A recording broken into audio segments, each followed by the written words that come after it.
ஓசூரில் தனியார் பள்ளி மாணவர்களின் சார்பில் விழிப்புணர்வு பேரணி நடத்தப்பட்டது. கிருஷ்ணகிரி மாவட்டம் ஓசூர் சித்தனப்பள்ளியில் உள்ள ஸ்ரீ சைதன்யா பள்ளி சார்பில் சாலையில் பாதுகாப்பு விழிப்புணர்வு பேரணி நடத்தப்பட்டன.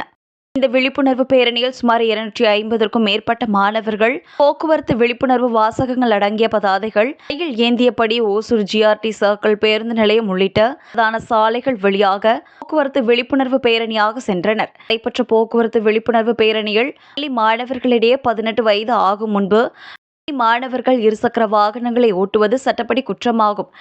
குற்றத்திற்கு வாகனம் ஓட்டி வரும் மாணவர்கள் மீதும் மற்றும் அவர்களின் பெற்றோர்கள் மீதும் சட்டப்படி நடவடிக்கை எடுக்கப்படும்.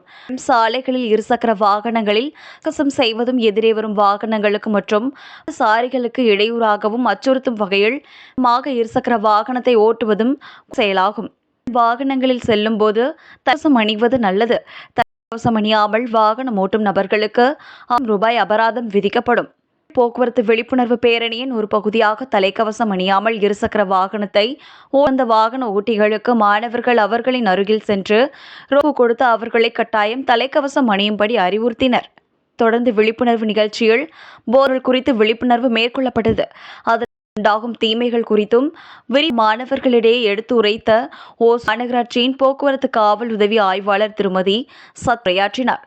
இந்த உணர்வு நிகழ்ச்சியில் ஓசூர் போக்குவரத்து காவலர்கள் தேவன், முருகேசன், சசிகுமார் உள்ளிட்ட பலர் பங்கேற்றனர். பள்ளியில் சார்பில் பள்ளியின் துணை மேலாளர் ராஜேஷ் பாபு, பள்ளியின் முதல்வர் கோமலா மற்றும் உடற்பயிற்சி ஆசிரியர் உள்ளிட்டோர் பங்கேற்றனர்.